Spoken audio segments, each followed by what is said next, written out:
Bom, então, retomando o nosso estudo, né? Então, iniciando o ano de 2025 com a bênção, com a proteção de nosso Pai, com Jesus nos guiando e com a espiritualidade de luz, a espiritualidade do bem aqui também nos acompanhando, nos orientando sempre.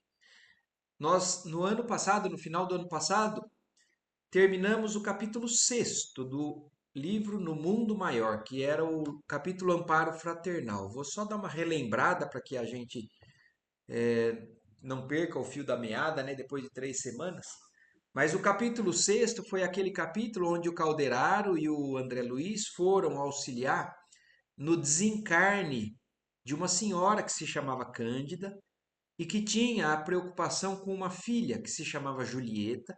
Essa filha, ela sozinha cuidava da mãe, eles passavam necessidades e a filha acabou se prostituindo, entrando na prostituição para conseguir recursos para a sobrevivência dela e da mãe.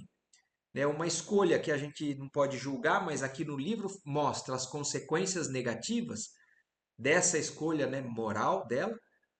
E então ela estava entrando num conflito existencial por crise de consciência, por vibrações negativas que ela também acumulava nesse ambiente onde ela trabalhava. E o capítulo termina quando o Calderaro e o André Luiz conseguem, em sonho, né, em momento de sono, conversarem tanto com a Julieta quanto com o Paulinho, que era uma pessoa com quem ela tinha tido uma relação, e eles conseguem, na verdade, ligarem esses dois num compromisso. Durante que eles pudessem então assumirem esse compromisso durante essa encarnação de se juntarem em matrimônio para depois seguirem. E com isso, a Cândida pode ser desencarnada já com uma condição um pouquinho melhor, porque a filha estava sendo encaminhada. O amparo fraternal, do que é o nome da lição, ele se refere principalmente ao amparo que o André Luiz e o Calderaro foram dar, e principalmente por uma intercessão que a Cândida, né, pelo merecimento e pela elevação moral dela que ela tinha e que podia auxiliar a Julieta, porque a Julieta por si, ela não estava buscando muito esse amparo espiritual. Ela estava um pouco perdida nas vibrações que ela tinha escolhido viver. Mas mostrando mais uma vez para a gente que quando a gente tem corações amigos ou que nos amam, conseguem interceder por uma necessidade, como no caso da Julieta. E aí a gente encerrou esse capítulo e agora nós vamos entrar no capítulo sétimo, que se chama Processo Redentor. E nós vamos então continuar acompanhando o trabalho do André Luiz e do Calderaro. E nós vamos começar o capítulo e não vamos terminar esse capítulo hoje. Nós vamos até onde o tempo aí nos permitir. Então vamos lá. E vocês me interrompam aí a qualquer momento se sentir necessidade para tirar alguma dúvida ou acrescentar alguma observação, tá bom? Então vamos lá. Retirando-nos do hospital em a noite que precedeu a desencarnação de Cândida, o assistente observou: não temos tempo a perder. Olhem como é uma noite que eles têm muitos afazeres, né? Eles ajudaram um, ajudaram outro e agora estão indo sendo encaminhados a uma outra necessidade. Para a gente entender como a espiritualidade nos ajuda, mas ao mesmo tempo, ela não está à nossa disposição o tempo todo. Ela está envolvida com o auxílio de muitas necessidades. E que a gente então tenha a consciência disso para que a gente valorize o tempo que quando nós pedimos auxílio e nós recebemos auxílio, para que a gente valorize essa dedicação, esse tempo que eles estão colocando ali em nosso favor. E se a gente não se mostra disposto, muitas vezes, a fazer o que é da nossa parte, para que a gente entenda que, em muitos casos, eles vão aguardar que isso aconteça. Não adianta só a gente ficar pedindo ou querendo auxílio espiritual se nós não nos colocamos, né, no movimento, nessa vibração, porque na verdade eles estão nos auxiliando, não estão resolvendo as coisas por nós. Eles estão constantemente nos dando suporte daquilo que a gente precisa para que a gente cresça, para que a gente evolua, para que a gente resolva as pendências da nossa evolução espiritual, os desequilíbrios das nossas vibrações interiores. Então, eles estão contando o tempo todo com o que cabe à nossa parte fazer. Então, vamos lá. Efetivamente, o trabalho de socorro à prezada enferma absorvera-nos algumas horas. Nosso esforço, continuou o prestimoso amigo, tem por especial escopo impedir a consumação dos processos tendentes à loucura. Então, só uma observação aqui, porque se em todos os livros do André Luiz, né, a gente está acompanhando aqui, vendo que o auxílio espiritual ele acontece de diversas formas, em diversas situações e diversas necessidades que cada um de nós aqui temos. O que esse livro está mostrando é principalmente o cuidado e a atenção da espiritualidade nos casos dos desequilíbrios maiores mentais, aqueles que tendem à loucura. A Julieta estava entrando num quadro assim, eles estavam indo prevenir.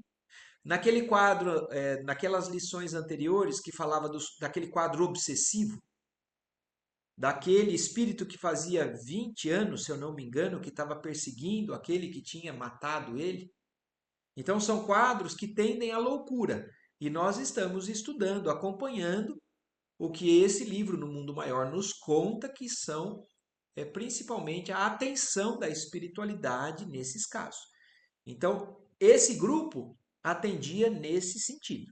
Outros grupos fazem o trabalho e a atenção e o auxílio a outras necessidades. Então, mas vamos continuar entendendo com relação a isso, a questão da loucura, dos quadros de espíritos que estão já em crise de alteração mental, de desequilíbrio, a ponto de chegar próximo da loucura ou já entrarem na loucura. E aí eles seguem explicando. A rede de amparo espiritual neste sentido é quase infinita. A positiva declaração de desarmonia mental constitui sempre o término de longa luta. Então, olha o que esse trecho, né? Essa observação aqui do André Luiz nos diz. Às vezes a gente acha que uma pessoa chegou a um quadro de loucura e que talvez a gente possa pensar, puxa vida, ela não está sendo amparada, foi esquecida pela providência divina. Mas não, aqui eles estão falando, o amparo é muito grande e tende a situações infinitas de auxílio.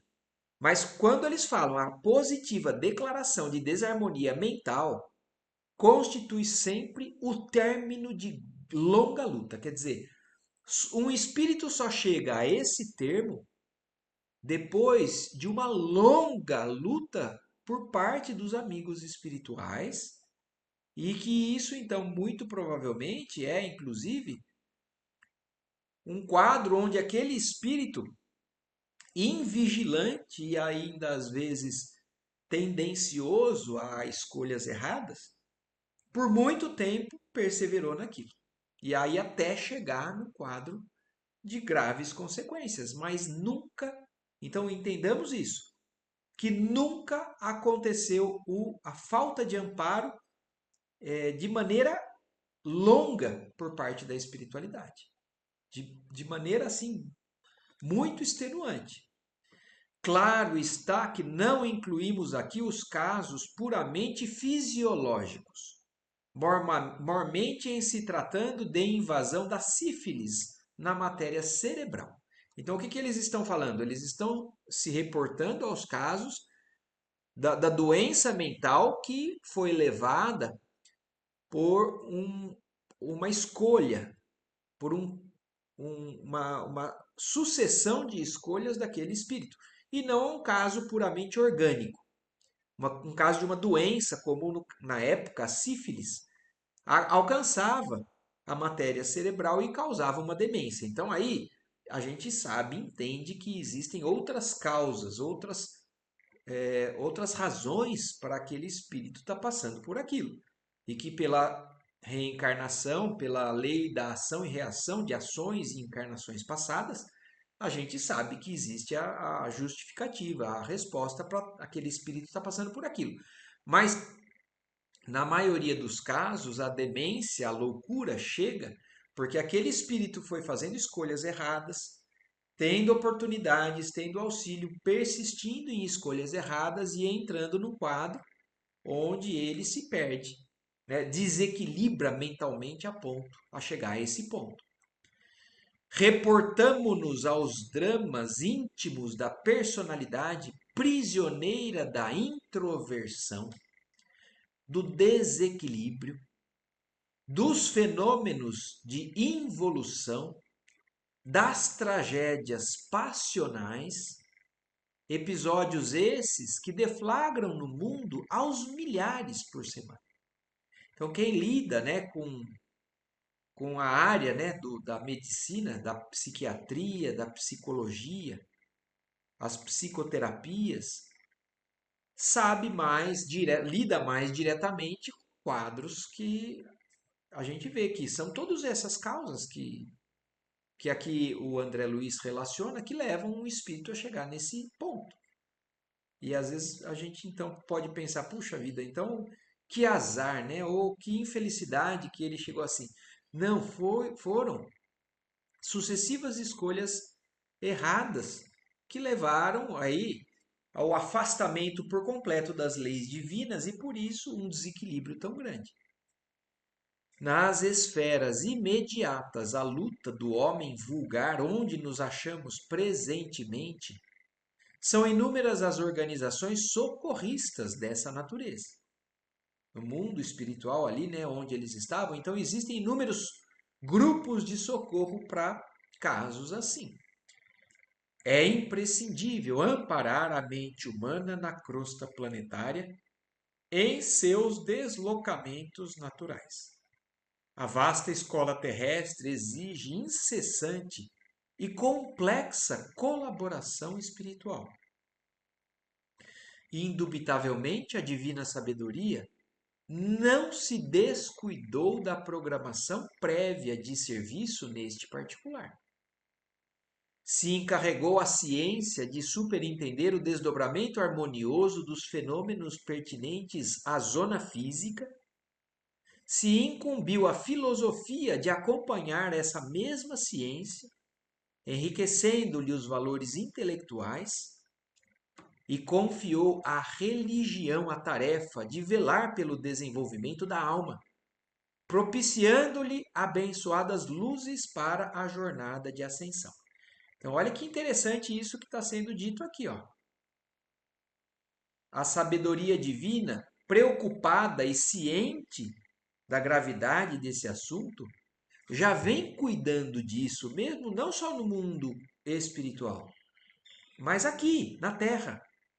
No mundo de nós, os encarnados, já existe um preparo e uma preocupação de dar amparo e começar a entender e cuidar para que o ser humano não caminhe, ou livre muitos dos seres humanos, cuide desses seres humanos, de nós, os espíritos em evolução, de desandarmos por esses quadros mentais tão tristes.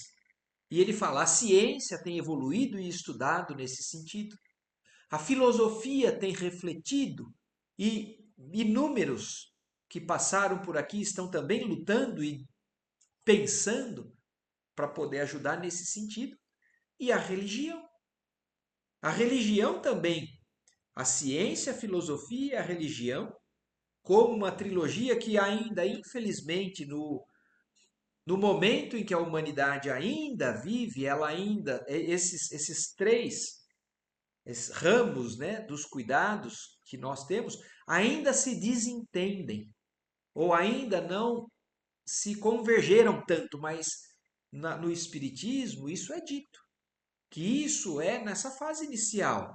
Mas à medida que a ciência, a filosofia e a religião vão crescendo, se esclarecendo e se purificando, né, moralmente, vão se juntando cada vez mais. Mas, por enquanto, ainda estão engatinhando nesse cuidado mais. Ainda assim, é um processo inicial, é um processo cheio de erros, mas também com muito acerto. Mas todos visam o cuidado, né, com todos nós. O espírito em evolução. A crença religiosa, todavia, mormente nos últimos anos, tem se revelado incapaz de tal cometimento. Falta-lhe pessoal adequado.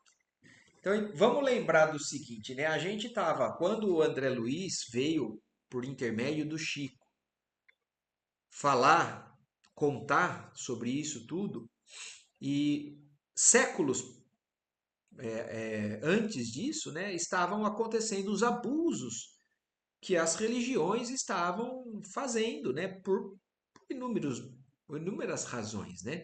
A Inquisição, a Santa Inquisição, como era dita, né?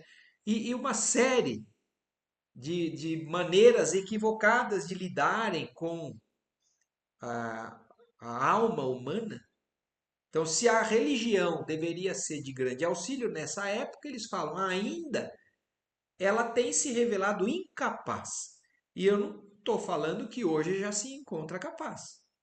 Mas pelo menos através do espiritismo e através da evolução também do senso moral, de todo o espírito que caminha em seja qual a religião, estamos avançando, estamos nos esclarecendo, estamos estudando e nos capacitando cada vez mais para tratar, para cuidar adequadamente desses nossos problemas. Mas ainda falta capacitação, ainda falta estudo, ainda falta preparo, muito mais. Enquanto a edificação científica no mundo se apresenta qual árvore gigantesca, abrigando em seus ramos refertos de teorias e raciocínios as inteligências encarnadas, a religião, subdividida em numerosos setores, dá a ideia de erva raquítica a definhar no solo. Então, a religião, se fosse comparada na época e talvez ainda hoje, a ciência estava evoluindo, buscando respostas, encontrando certas respostas, mas a religião, infelizmente, ainda está muito dividida. Cada um preocupado em dizer quem tem mais razão, quem está mais certo, quem vai para o céu se seguir aquilo ou aquilo, e não preocupado com o ser humano de uma maneira geral, que são todos filhos do mesmo pai. Então, infelizmente, a religião ainda encara todo esse processo também de maneira numa disputa. E não foca o principal, que é o ser humano, que é cada um de nós sofrendo, independente da religião, independente de que família, independente de que ambiente sejamos colocados, mas a humanidade sofre com isso. E aí, daqui para frente, ou cada vez mais, nós temos que nos preocupar em entender o sofrimento da alma humana e poder ir de encontro a isso. Por isso nós estamos aqui, não para falar, nossa, então o Espiritismo tem mais verdades do que tal ou tal filosofia, forma de pensamento. Não.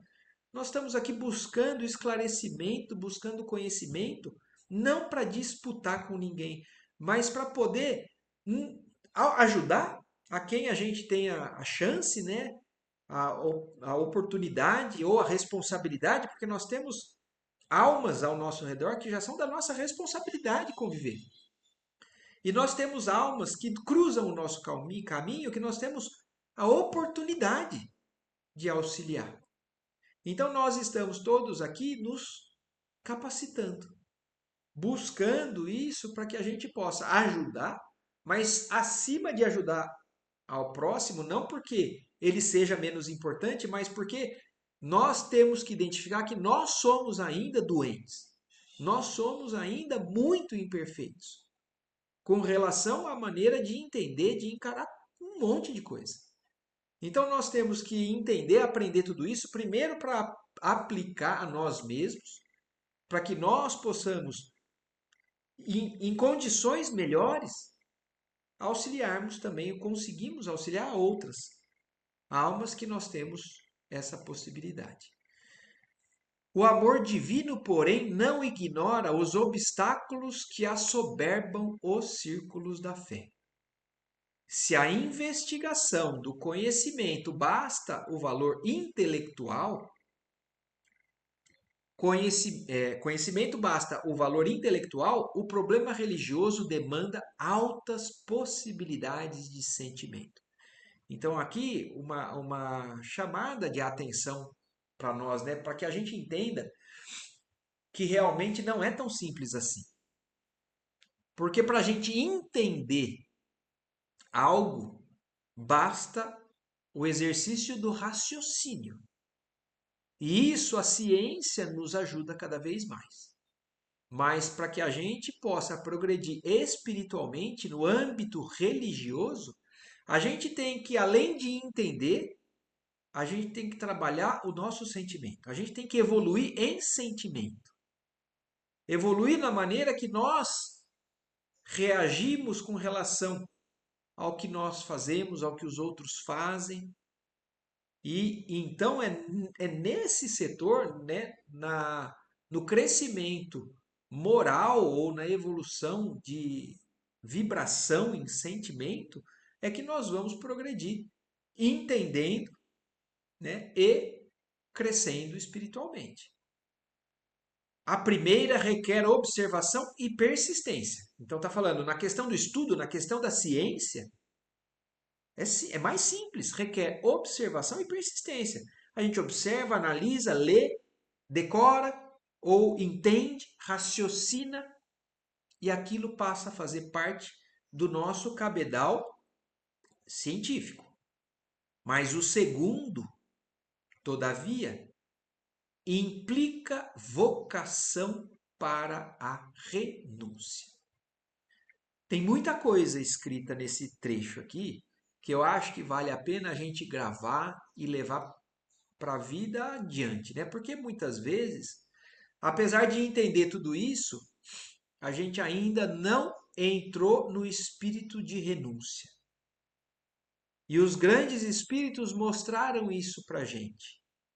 Abrir mão do egoísmo, abrir mão do que é importante para mim, para aquilo que é importante para o outro. Se a gente for pensar, tudo recai nesse mesmo ensinamento e a gente ainda está defendendo o que é importante para mim, para nós, para os mais próximos. Então, renúncia é algo que só os espíritos mais elevados conseguiram nos ensinar. Aí vale uma recomendação que é imperdível. Para quem está fazendo o estudo nosso das 9 da noite, né? Que a gente está estudando os 50 anos depois, na sequência nós vamos estudar um livro que se chama Renúncia, que conta a história de um desses espíritos evoluídos intelectualmente e emocionalmente e que nos mostram a capacidade de renunciar. E isso, se a gente for analisar a oração de São Francisco, o que é a oração de São Francisco senão um ensino constante sobre renúncia? Vale mais amar do que ser amado, vale mais servir do que ser servido, perdoar do que ser perdoado, e nós constantemente estamos querendo para nós. A gente sabe disso tudo, está tudo lá para a gente. A gente reza, a gente fala com toda a emoção, mas a gente ainda tem dificuldade de aplicar. A gente está constantemente defendendo, né, as coisas mais pessoais e às vezes passando por cima de outros, né? Mas no resumo do que ele está dizendo aqui, então olha isso, o cume, o auge do processo evolutivo religioso é a demonstração da vocação para a renúncia.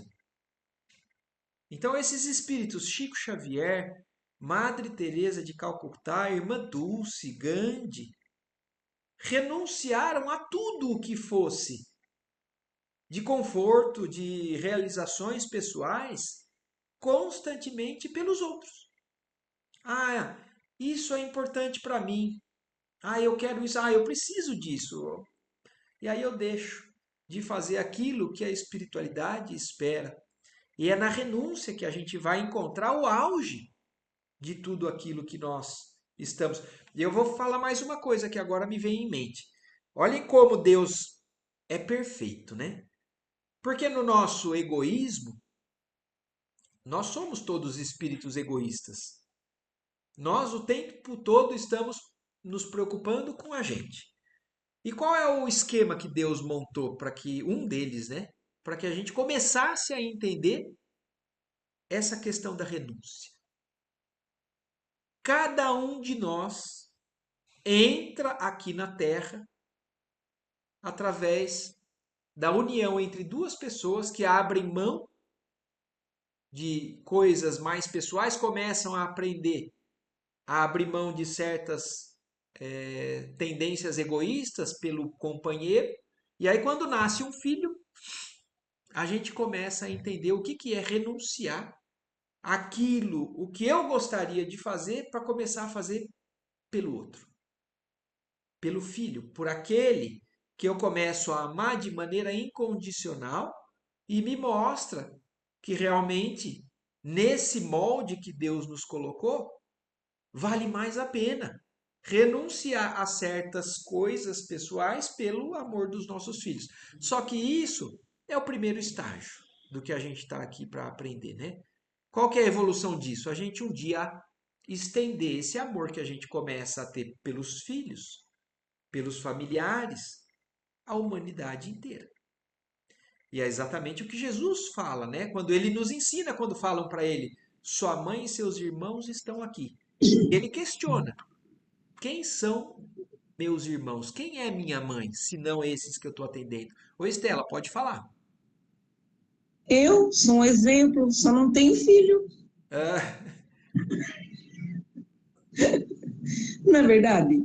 sim, Então, a nossa maior dádiva é isso daí que você acabou de falar, entendeu? Que a gente tem que sempre pensar nele, sem pensar em muito no que vem para nós. E o importante é ele, sim, sim, não é exatamente. verdade? Exatamente. Então, Então, tudo na nossa vida, Estela, é um convite constante a nós abrirmos mão do que a gente quer pelo bem do outro. E quando a verdade. gente não faz isso, o que que a gente está sendo? Egoísta. Egoísta, E qual que é um dos maiores males da humanidade? O Kardec o fala, egoísmo. o orgulho e o egoísmo. E por que que Jesus fala que a cura, a salvação da humanidade é a caridade? O que que é a caridade?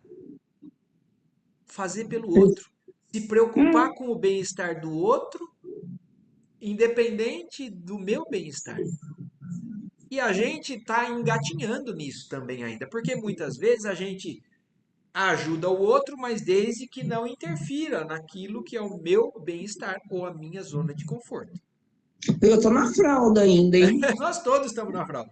Mas eu digo, mas esses espíritos que eu citei aqui antes, eles foram capazes de abrir mão de tudo, É não terem nada em benefício do outro. É exatamente também a lição que tem no Evangelho do óbolo da viúva. verdade. Quando Jesus exemplifica, falou assim, ó, aquele que deu um monte de dinheiro, mas ele deu uma parcela muito pequenina da quantidade que ele tinha, a viúva que não tinha nada deu muito mais, porque ela deu tudo que ela tinha. Então, aí a gente começa a entender o que, que é essa questão da abnegação. O que, que é a abnegação? Né? Abrir mão da minha necessidade, da renúncia. Então, nós estamos engatinhando ainda nisso, mas graças a Deus nós já estamos com boa vontade, no caminho certo, com o auxílio dos nossos queridos irmãos que nos conduzem constantemente. Então, que nós possamos ter cada vez mais isso consciente para que a gente entenda que se um dia a gente chegar nesse ponto, isso não é para o nosso prejuízo. Na verdade, a gente vai sentir uma satisfação tão grande, né? A gente vai sentir um bem-estar tão grande de abrir mão de coisas materiais em benefício do auxílio para o irmão, que seja um auxílio material ou espiritual. E às vezes a gente também pensa assim, né, Estela? Mas eu não tenho tanto dinheiro então para ajudar. Já fica claro que o auxílio que a gente pode dar a qualquer outro que precisa não é somente material. É É uma verdade. atenção, é uma palavra, Rodrigo, né? não pede Pix para mim, não, porque eu não tenho. Mas se precisar de outra coisa, eu estou à Sim, disposição. exatamente. Então, inúmeras maneiras de ajudar. Aliás, também, se nós formos no livro dos Espíritos e for lá na questão onde Kardec pergunta como é que Jesus entendia a palavra caridade? E os Espíritos respondem: perdão das ofensas, benevolência para com todos e indulgência para com os defeitos alheios. São três coisas que os Espíritos explicam que Jesus entende por caridade, que não tem nada de material, inclusive. Nada de material. Então que nós possamos continuar nessa escola, né? Com essa disposição. E aí vamos seguir. Mesmo que a gente não avance muito hoje na lição, mas pelo menos que a gente possa ir pegando essas informações importantes aqui do André Luiz. À vista disto, colaborando com os trabalhadores decididos, inúmeras legiões de auxiliares invisíveis ao olhar humano se desdobram em toda a parte, socorrendo os que sofrem, incentivando os que esperam firmemente no bem, melhorando sempre. Então, nós temos um esquema, um grupo de auxílio no mundo espiritual muito grande. E eles estão nos socorrendo constantemente. Não para acusar, não para colocar para baixo, mas para principalmente estimular, dar força, fazer. Cada um de nós percebemos, nós somos capazes, nós temos condições, nós temos amparo. E isso é o estímulo. Não desanimar. E isso também é o que nós podemos fazer com os outros, né? Nosso esforço, portanto, em torno da mente encarnada é extenso e múltiplo. Forçoso é convir, no entanto, que se o programa dá motivo a preocupações, é também fonte de prazer. Agora, aqui na questão da dificuldade que é auxiliar a alma humana nesses quadros de desequilíbrios mais avançados, tá? Beirando a loucura. Fala assim, ó, se é trabalhoso, como eles estão mostrando, cheio de preocupações, porque é preocupante, se você atende com desleixo, você leva uma alma, às vezes, à loucura, que pode levar, às vezes, séculos para sair daquele quadro. Então, é preocupante, mas, ao mesmo tempo, é fonte de prazer. Então, é muito gratificante você poder ajudar, evitar um irmão que possa ir ladeira abaixo, às vezes, na sua jornada. Experimentamos o contentamento de irmãos mais velhos, capazes de prestar auxílio aos mais novos. Indiscutivelmente somos, em humanidade, uma só família. Verificando-se pausa natural nos esclarecimentos de Calderaro, indaguei curioso. Como se opera, entretanto, a administração de tais auxílios? Indiscriminadamente? Então, o Calderaro falando que existe um grupo muito grande, um esquema muito grande de auxílio a esses espíritos, caminhando para esse quadro de loucura, e aí, qual é a dúvida do André Luiz? Mas a quem atendem primeiro? Isso é feito assim, ó, vocês vão atendendo aleatoriamente e indiscriminadamente? E o Calderaro falou, não, explicou o interpelado. O senso de ordem preside-nos a atividade em todas as circunstâncias. Então, para que também a gente reforce o que a gente já vem aprendendo e entendendo. Nas leis divinas não existe acaso, não existem desordem. Então, o senso de ordem preside a essas atividades ou a qualquer atividade em todas as circunstâncias. Então, não é aleatoriamente que se faz esse atendimento. Se fosse assim, existiria um desperdício de energia, porque existem aqueles que estão mais receptivos, aqueles que estão mais favoráveis, e outros que ainda estão muito resistentes, muito bloqueando o auxílio. A gente viu isso também em inúmeras descrições das lições anteriores. Os espíritos falam: aqui nós vamos ter que esperar um pouquinho mais. Aqui, se a gente intervisse, seria uma perda de tempo. Esse espírito não vai entender o que a gente tem para falar, não vai assimilar o que nós temos para fazer. E ao mesmo tempo que, em vários casos, nós vimos os espíritos falarem: vamos ali porque ali agora, aquele espírito está passando por um momento chave na vida dele. Ele está cansado de sofrer e ele está num momento onde ele está sensível à intervenção. Então, para que a gente comece a entender, mas a explicação do Calderaro vai nos esclarecer melhor. Mas se fosse aleatoriamente, haveria talvez uma falta de sabedoria com relação a onde agir mais adequadamente, onde ser mais assertivo em tentar auxiliar. Então, olha aqui o que ele fala agora. Quase sempre é a força intercessória que determina os processos de ajuda. Então, olha isso. Quase sempre é a força intercessória que determina os processos de ajuda. O que a gente aprendeu até agora, daqui para trás, sobre intercessão? A primeira intercessão que a gente aprendeu na obra de André Luiz foi a intercessão da mãe dele, pedindo para o alto para poder ajudar ele quando ele tivesse pronto. E no momento em que ele abriu, ele foi auxiliado, porque ele passou 7 anos no umbral. Então, a mãe estava pedindo intercessão, mas ele ainda não estava receptivo, ele ainda não tinha mostrado o movimento da parte dele.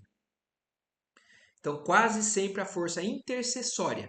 No caso do capítulo anterior, não foi a intercessão da mãe da Julieta, o mérito e as orações da mãe da Julieta, da dona Cândida, que intercederam por ela. E quantos casos, se a gente for ver, quantas orações de pessoas que já têm uma certa conquista espiritual, pedindo, intercedendo por aqueles que ainda não têm condições. É como o Calderaro falou, é o irmão mais velho cuidando do irmão mais novo.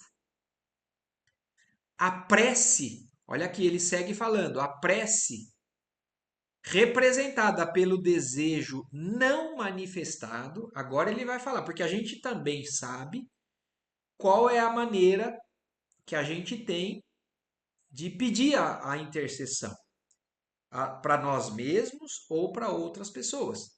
É a oração, é a prece. Então, às vezes, a prece, o que a prece é? É contar para Deus o que a gente precisa porque ele não sabe? Não, a gente já sabe que não é. Deus sabe tudo o que a gente precisa. Mas a prece é mostrar a nossa vontade, o movimento da nossa alma para poder buscar esse auxílio para nós ou para outro. E às vezes a prece ela é um desejo que não é manifestado em oração. Então, às vezes eu não estou falando em palavras, mas eu estou desejando. Então, olha aqui, a prece representada pelo desejo não manifestado. Então, a pessoa às vezes ela não falou, ela não pediu ajuda, mas ela está desejando. Essa é uma maneira. Pelas aspirações íntimas ou pelas petições declaradas.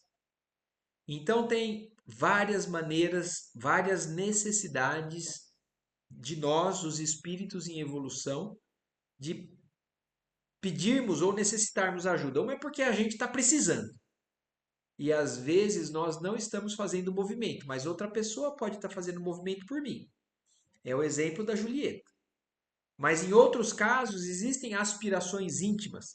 Então aquele espírito já quer ser diferente, já quer ser auxiliado, mas às vezes ele ainda não consegue, não sabe fazer uma oração. Tem muita gente que não sabe como fazer uma oração pedindo, não sabe conversar com o nosso Pai, não sabe conversar com os espíritos que nos ajudam, não sabe conversar, se dirigir a Jesus. Então são as aspirações íntimas e por último, como ele fala, as petições declaradas. Aí são aqueles que pedem. Então, existe uma ordem para que esse auxílio tenha prioridade.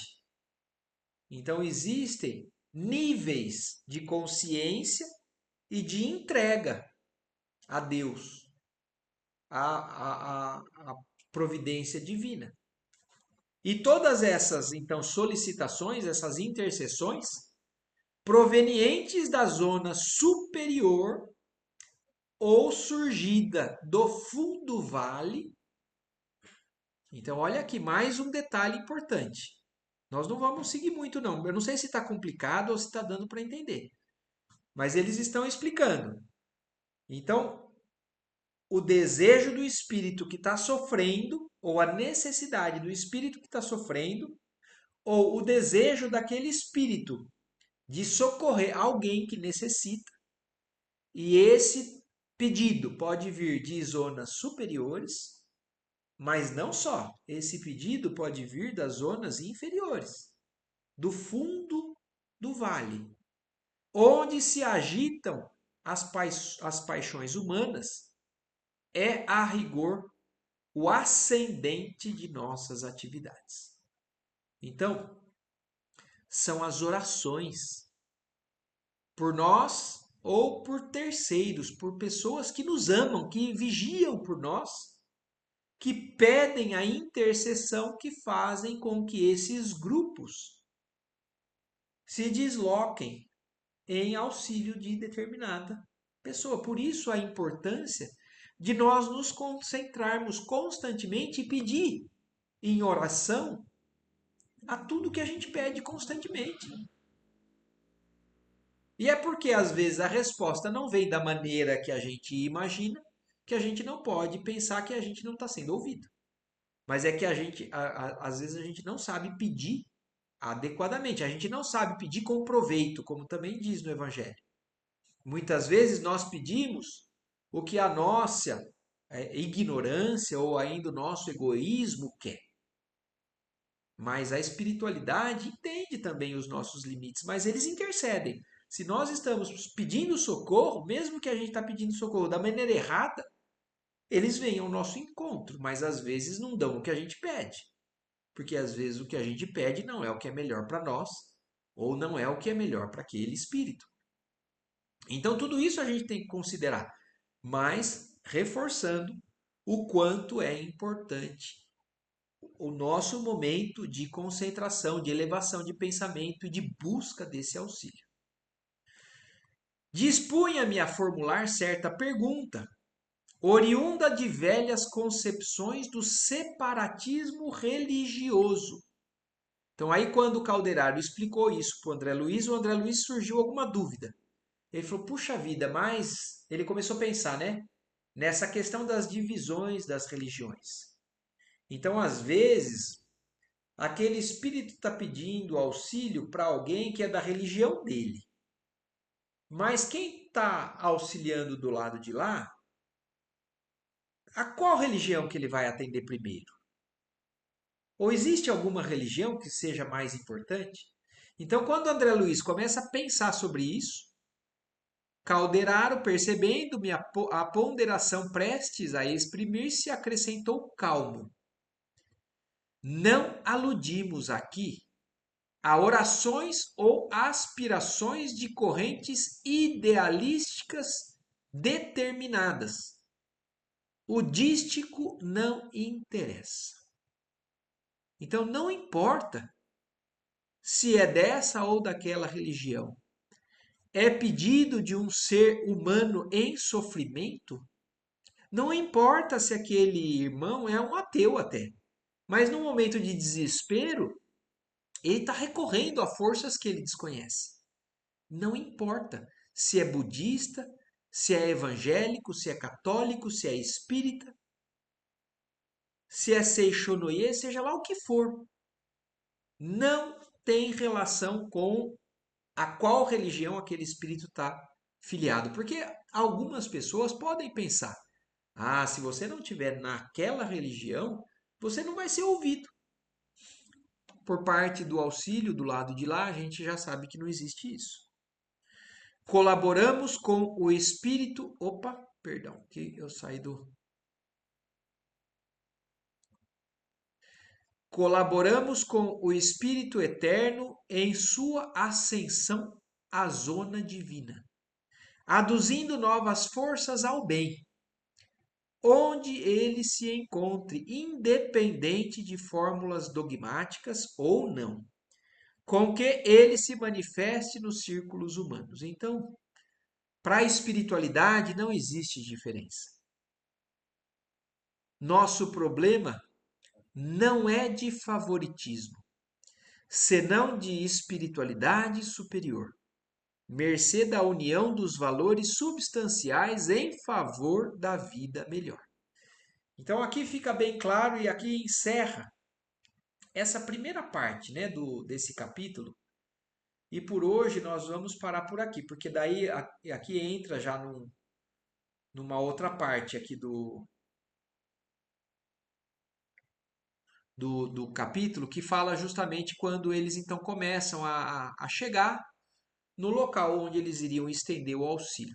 Por enquanto, o início do capítulo foi só a conversa entre o Calderaro e o André Luiz, nos enfatizando o quão importante é o auxílio aos espíritos que estão num quadro de desequilíbrio mental muito grande e o como que isso funciona de maneira organizada, sempre, né, esperando de alguma maneira o movimento de espíritos, sejam eles os interessados ou terceiros, e não há distinção por parte de religião. Então, esse é o resumo, eu acho, do que a gente viu hoje. E nós vamos então parar por aqui. Eu não sei se vocês têm alguma observação a mais que queiram fazer ou alguma dúvida. Mãe, Tudo parecido. você abriu o Só que eu microfone. esqueci da grande renúncia que o seu João O fez. seu João Estela, exatamente. Ele é um grande exemplo muito próximo de nós, né? Porque às vezes a gente olha os exemplos mais distantes, mas o seu João foi um grande A maior renúncia. ensinamento para todos nós que convivemos com ele, né? Graças a Deus, a gente é muito grato, né, ao exemplo do seu João Estela e é em nome dele aqui que a gente tenta continuar aprendendo, né, e dar sequência. Mais alguém que queira fazer alguma observação? Liana, Lela, Gandolf, Donato, Estela? Não, tudo certo, Marco. Então, maravilha. Então, por hoje é isso.